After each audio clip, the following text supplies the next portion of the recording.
धन्यवाद बहन डॉक्टर रश्मि जी। दीनदयाल उपाध्याय अस्पताल के इस प्रेमाइसिस के इस ऑडिटोरियम में प्रोफेसर BL चौधरी जी मंच पर मेरे साथ हैं और हमारे डॉक्टर SK शर्मा जी और डॉक्टर आरती जी व अन्य सभी डिस्टिंग्विश्ड डॉक्टर, यहाँ हम सब लोग आज दीनदयाल उपाध्याय जन्म उत्सव के अवसर पर उपस्थित हुए हैं। सर्वप्रथम तो आप सबको मैं बधाई देना चाहूँगा कि आप एक इतनी सुंदर संस्थान में सेवा कार्य को आगे बढ़ा रहे हैं। जीवन में ये आपको सौभाग्य मिला, इसलिए आप सबका अभिनंदन। आप सबको बहुत बहुत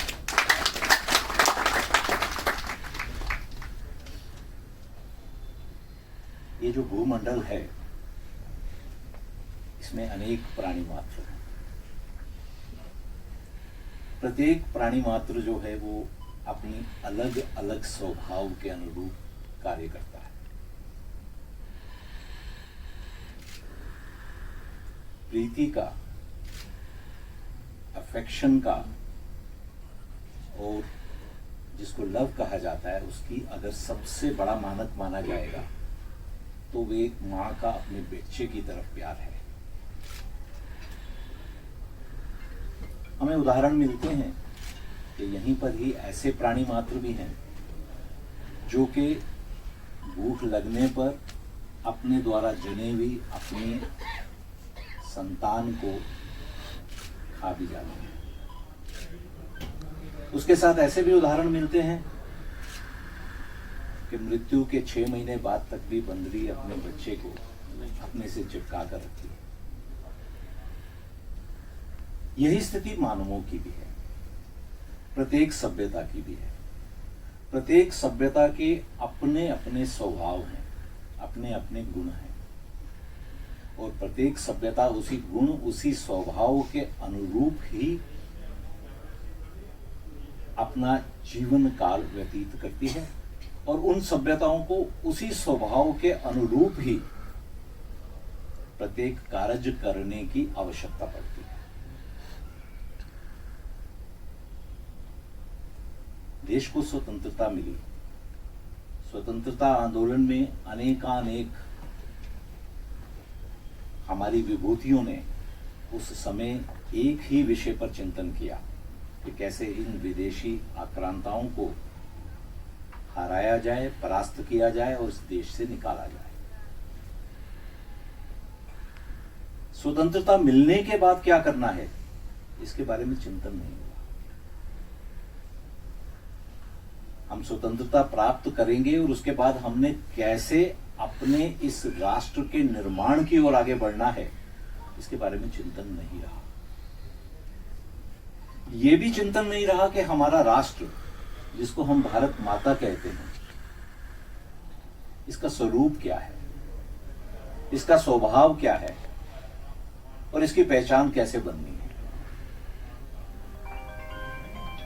भारत माता में से अगर हम माता भी हटा देंगे तो भी ये अकेला भारत हमारे इस राष्ट्र की परिकल्पना और इसके स्वभाव को पूर्णतः दर्शाता नहीं।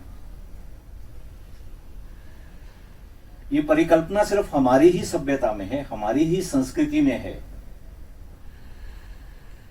ऐसी परिकल्पना पाश्चात्य और समाजवादी, साम्राज्यवादी संस्कृतियां और सभ्यताओं में नहीं है। अंतर तो सभी सभ्यताओं में रहता है। मानव मात्र के अंदर एक मानव और दूसरा मानव जिस स्वभाव और जिस आचरण को सही मानता है, ऐसा आवश्यक नहीं है कि दूसरे स्थान पर उस स्वभाव और उस आचरण को ठीक आचरण माना जाएगा। जिस व्यवहार को भारत में ठीक माना जाता है, यह आवश्यक नहीं है कि वो व्यवहार अमेरिका में ठीक हो, और अमेरिका में जिस व्यवहार को ठीक माना जाता है वो भारत में ठीक हो। लगभग 20 वर्ष पहले मैं लंदन में गया था। लंदन में लंदन म्यूजियम हम में से कई लोग गए होंगे। लंदन म्यूजियम में विश्व के लगभग प्रत्येक स्थान जहां पर एक समय पर ब्रिटिश साम्राज्य था, वहां से लूटी गई संपदा को रखा गया है और उसको प्रस्तुत ऐसे किया जाता है कि जैसे एक बहुत बड़ी कलेक्शन को वहां इकट्ठा करके पूरे विश्व के सामने एक बड़ा कल्याणकारी कार्य किया जा रहा है, उसकी संभाल की जा रही है। हम जब इस म्यूजियम में जाते हैं तो ठीक अंदर जाते ही सबसे पहले एक चित्र की तरफ हमारा ध्यान जाता है। द्वितीय विश्व युद्ध जो हुआ था उसमें भारतीय सैनिक ब्रिटिश सेना का हिस्सा बनकर गए थे। उन्हीं में से एक सिख सैनिक एक घोड़े पर बैठा हुआ है। वो अपना भोजन सामने जमीन पर जो एक फ्रांसीसी महिला, भूखी महिला खड़ी है, जो परास्त सेना थी, परास्त राष्ट्र थी, अपना भोजन उसको दे रहा है। ये चित्र वहां सामने लगा हुआ है। ये हमारी सभ्यता को दर्शाता है, ये हमारी संस्कृति को दर्शाता है। और इससे अच्छा उदाहरण एक ऐसे स्थान पर जो कि साम्राज्यवाद और पाश्चात्य सभ्यता का प्रतीक है, कॉलोनिज्म का जिसको सबसे ज्यादा ब्लैक स्पॉट कहा जाएगा, उस स्थान पर यह चित्र आज भी वहां पर विराजमान है। ये मूलभूत अंतर है हमारी संस्कृति में, हमारी सभ्यता में और पाश्चात्य सभ्यता में। तो जब हम अपने राष्ट्र के निर्माण के तरफ निकलेंगे तब हमें अपनी सोच, अपना चिंतन यहां की संस्कृति के अनुरूप करना पड़ेगा। ऐसा नहीं हो सकता कि जो प्रोटोकॉल हम मेडिकल फील्ड में बैठे हैं यहां पर, जो मेडिकल प्रोटोकॉल आपके यूनाइटेड स्टेट ऑफ अमेरिका में है वो भारत में भी रहेंगे, या जो भारत में है वो यूनाइटेड स्टेट ऑफ अमेरिका में भी होंगे या यूरोप में भी होंगे। हम सबको देखने को मिलता होगा। उसी ढंग से जीवन के प्रत्येक अंग में हमें यहां की सभ्यता, यहां की संस्कृति के अनुरूप निर्णय लेने वाला प्रशासन हो, शासक हो, इसकी आवश्यकता है। तो सिर्फ स्वतंत्रता प्राप्त करना ही हमारा गोल रहे, ऐसा नहीं होना चाहिए था। स्वतंत्रता प्राप्त करके हमारी इस सभ्यता, हमारी इस संस्कृति के अनुरूप ऐसा शासन मिले, ऐसी व्यवस्था मिले, इस चिंतन को लेकर सबसे पहले पंडित दीनदयाल उपाध्याय जी लेकर आए। एक पॉलिटिकल पार्टी में आए थे, विपक्षी दल था, और हम आजकल देखते हैं विपक्षी दल किस तरीके से उनका व्यवहार रहता है।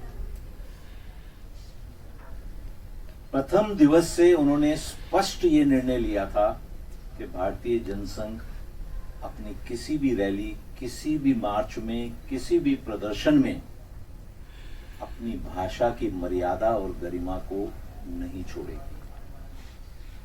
व्यक्तिगत लांछन कभी नहीं लगाए जाएंगे, चाहे कितने भी बलिदान देने पड़े। जो हमारे आदर्श हैं, जो हमारे सिद्धांत हैं, जो हमें संस्कार अपनी सभ्यता और संस्कृति से मिले हैं, हम उनको छोड़ेंगे नहीं। हम सब जानते हैं कैसी दुखद परिस्थिति में उनका अपना स्वर्गवास हुआ। श्यामा प्रसाद मुखर्जी का बलिदान हम सब जानते हैं। पर ये सब होने के बाद भी जो उनका अपना और हमारे सिद्धांत है एकात्म मानवतावाद का, उस सिद्धांत के अनुरूप कार्य किया गया। और वो क्या है सिद्धांत? हम सब जो लोग हैं वो सिर्फ एक मानव मात्र नहीं है। ये मूल अंतर है हमारी सभ्यता में, हमारी सोच में और पाश्चात्य सभ्यता की सोच में। मैंने अपने सुख की चिंता करनी है, मैंने अपनी भूख की चिंता करनी है।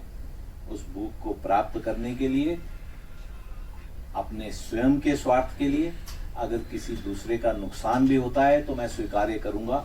ऐसी सोच से इतर हमारी सभ्यता की सोच है, हमारी संस्कृति की सोच है। दूसरे मानव मात्र की तो छोड़िए, हमें तो वनस्पति की भी चिंता है, हमें तो पत्थरों की भी चिंता है, हमें जल की भी चिंता है, हमें वायु की भी चिंता है, और हमें ऊपर की भी चिंता है। इस सोच के साथ में हमको अपने जीवन को आगे बढ़ाना है, ये हमारा सिद्धांत है। हम सबका जन्म जो इस धरा पे हो रहा है, ये एक विशेष और एक अलग ढंग से हो रहा है, और उसका पीछे एक प्रयोजन एक अलग है। इस सोच के अनुरूप हमको कार्य करना है। हमारा मन, हमारा शरीर, हमारा मस्तिष्क, हमारी बुद्धि और हमारी आत्मा, ये सब उस ईश्वरीय योजना का एक हिस्सा है, और हम सबको मिलकर इस कार्य को आगे बढ़ाना है। ये इस सोच को एकात्मवाद का, मानव एकात्मवाद का सिद्धांत कहा जाता है। मैं एक चिकित्सक हूं, तो मेरी योजना के अनुरूप मैंने शिक्षण प्राप्त किया, मैं इस दायित्व पर आ गया। इसके आगे की योजना क्या है? इसकी आगे की योजना है कि मैंने जो शिक्षण प्राप्त किया है, जो ज्ञान प्राप्त किया है, उस ज्ञान के द्वारा मानव मात्र का हित हो, मुझे इस तरफ कार्य करना है।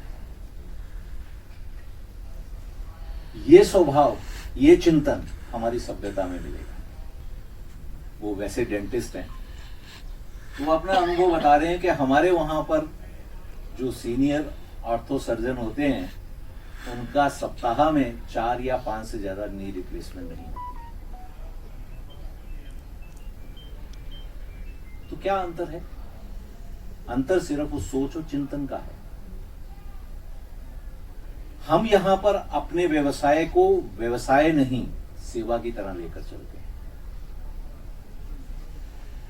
अगर एक दिन में हम इतने नी रिप्लेसमेंट कर रहे हैं, कहीं ना कहीं हमारे मन में ये भाव है ना कि मुझे सेवा देनी है, सामने मेरे जिनको दुख है उनके दुख को दूर करना है। मैं कहीं ना कहीं अपने शरीर को भी कष्ट दे रहा हूं, अपने मस्तिष्क को भी कष्ट दे रहा हूं। ये स्वभाव यहां की संस्कृति में मिलेगा, और यही चिंतन को आगे बढ़ाने का कार्य पंडित दीनदयाल उपाध्याय ने एक राजनीतिक दल को सौंपा, और ना सिर्फ सौंपा, उसको पूर्ण करना है, उसको आगे बढ़ाना है। इसका ध्यान देते हुए ऐसी व्यवस्था का निर्माण किया। इसलिए आज के समय पर उनकी समरूपता हम सबके लिए और भी विशेष हो जाती है। आप अंतर देखिए ना, अभी 4 वर्ष पहले हम सब ने देखा था, वैश्विक महामारी कोरोना आई थी। हम लोगों का इससे कुछ लेना देना नहीं था। महामारी प्रारंभ कहां से हुई? चीन से, जिसको कि हम सो कॉल्ड समाजवादी ऐसा हम स्थान कहेंगे। वहां पर क्या अनुरूप कार्य किया गया? महामारी फैली। महामारी फैलने के बारे में उन्होंने ना तो WHO और ना पूरे विश्व को सही जानकारी दी, सबको भ्रमित किया। उसके बाद में भी ऐसा देश जिसको कि विश्व की फैक्ट्री कहा जाता है, जहां पर ऐसे इक्विपमेंट जिससे कि इस बीमारी के साथ में हम सब, जब हम इस बीमारी का इलाज करने चलेंगे तो जिनकी आवश्यकता पड़ेगी, ऐसे इक्विपमेंट वहां बनते हैं, उसकी भी सहायता नहीं थी। उन सब की कीमतें 5 गुना 10 गुना कर दी गई। मुझे ध्यान है, हम जब यहां से ऑक्सीजन कंसंट्रेटर मंगाने का ऑर्डर देते थे, जो आज 10,000 रुपए में मिल रहा है, उस समय 1 लाख में भी नहीं मिलता था। यही समय पर पाश्चात्य सभ्यता, जिनके यहां पर सब कुछ कहा जाता है कि बहुत कुछ सिस्टमेटिक है, हम सब लोग वहां जाते हैं तो सारा कुछ ऐसे लगता है कि इससे सुंदर कहीं नहीं होगा, इससे ज्यादा सब देखिए, सब लोग क्यू में खड़े हैं, एयरपोर्ट में अंदर जा रहे हैं, अस्पताल में चले जाएंगे तो अस्पताल इतने व्यवस्थित हैं, कहीं कोई गंदगी नहीं है, सारी सुविधाएं उपलब्ध हैं, ऐसा हम सबको लगता है। पर वहां क्या हुआ, वहां पर यही समय पर त्राही त्राही हो गई, उनकी वो सारी व्यवस्थाएं चरमरा गई। वहां के निवासी जो अपने आप को डिसिप्लिन कहते थे, उन्होंने सबसे पहले कहा कि हम मास्क नहीं पहनेंगे। अव्यवस्था फैल गई, नेतृत्व की सुनेंगे नहीं और नेतृत्व सही नेतृत्व देने की स्थिति में नहीं रहा। उन्होंने वैक्सीन डेवलप की, उस वैक्सीन को पूरे विश्व को $200 में देने के कॉन्ट्रैक्ट किए। हम सब परिचित हैं कि विशेषतः दक्षिणी अमेरिका देशों को और अफ्रीका देशों के साथ में ऐसे एग्रीमेंट साइन किए गए कि $200 एक डोज मिलेगा और उस सबके साथ में अगर कोई साइड इफेक्ट हुआ तो उसके लिए भी हम रिस्पॉन्सिबल नहीं हैं। और वही समय पर भारत में देखिए, हमारे पास में कोई सुविधा नहीं थी, ना हम ऑक्सीजन कंसंट्रेटर बनाने की स्थिति में थे, ना हम फेस मास्क बनाने की स्थिति में थे, पीपी किट बनाने की स्थिति में थे। प्रशासन ने एक निवेदन किया कि देखो ये महामारी आ गई है, हम सबको घर में रहना है। हम घर में रहे। हमारी फैक्ट्रियों को कहा गया कि हमें पीपी किट बनानी है, उन्होंने उसको डेवलप करना शुरू कर दिया। हमने घर में बैठे बैठे मेरे पड़ोस में जो श्रमिक है वो भूखा नहीं रहे, इसकी चिंता की और अपने घरों से खाना बनाकर पड़ोसी को खिलाया। पड़ोस में वृद्ध रहते हैं, अंकल आंटी, उनका कोई देखने वाला नहीं है, हम अपने यहां से भोजन बनाकर भेजेंगे। स्थान स्थान पर हमारे मंदिर गुरुद्वारों ने लंगर लगाने की व्यवस्था कर ली। परिणाम देखिए, हमने भूख से विजय प्राप्त की, कोई भूखा नहीं मरा इस समय पर। जिस पीपी किट की हम एक भी हमारे यहां पर नहीं बनती थी, आज विश्व के सबसे बड़े प्रोड्यूसर बन गए। वैक्सीन की हमारे पास व्यवस्था नहीं थी, डेवलप हुई और स्थिति ये आई कि हमने 300 करोड़ डोज भारत में फ्री दी। इस सब के साथ में विश्व के 70 देशों में फ्री वैक्सीन दी। हमने कहीं ये नहीं कहा कि $200 लेंगे। वसुधैव कुटुंबकम सिर्फ हमारा एक स्लोगन नहीं है, हमारा सिद्धांत है, हमारे जीवन का दर्शन है। हम उस दर्शन में आगे बढ़े। भारत के अंदर भी कोई भूखा नहीं मरे, कोई भूखा नहीं रह जाए, तो प्रशासन की तरफ से तय हुआ और अभी तक चल रहा है कि 80 करोड़ लोगों को फ्री राशन दिया जा रहा है। विश्व का अकेला उदाहरण है, इतिहास का अकेला उदाहरण है, लगभग 4 वर्षों से 80 करोड़ लोगों को फ्री राशन दिया गया। तो ये सब उसी सिद्धांत का ही एक रूप है। हमारा शासन, हमारा प्रशासन, हमारा व्यवहार, हमारा समाज सर्वे भवन्तु सुखिना, वसुधैव कुटुंबकम के सिद्धांत पर चले, इसके अनुरूप कार्य करे, ऐसी परिकल्पना को पंडित दीनदयाल उपाध्याय सबसे पहले भारतीय राजनीति, भारतीय समाज के सामने लाए। और आज हम देख रहे हैं जो हमें इतने परिवर्तन देखने को मिल रहे हैं और हम पुनः विश्व गुरु बनने के रास्ते पर खड़े हैं। हम सब लोग मिलकर प्रयास कर रहे हैं कि अपने अपने क्षेत्र में अपना सबसे सर्वोत्कृष्ट व्यवहार, स्वभाव हम प्रस्तुत करके अपने समाज में जो पीछे रह गए हैं उनको आगे लाएंगे और विश्व में पुनः भारत नंबर 1 बनेगा। और किस लिए बनेगा? पूरे विश्व के कल्याण के लिए बनेगा, ना कि सिर्फ अपने साम्राज्यवाद को बढ़ाने के लिए बनेगा। इस सिद्धांत को लेकर हम सब चल रहे हैं और मुझे पूरा विश्वास है कि हम सब लोग मिलकर अपने उस स्वप्न को पूर्ण कर पाएंगे और पुनः सनातन संस्कृति को पूरे विश्व में हम फिर से इसकी पताका फहराएंगे। आप सबका बहुत बहुत धन्यवाद। आपने मुझे अपने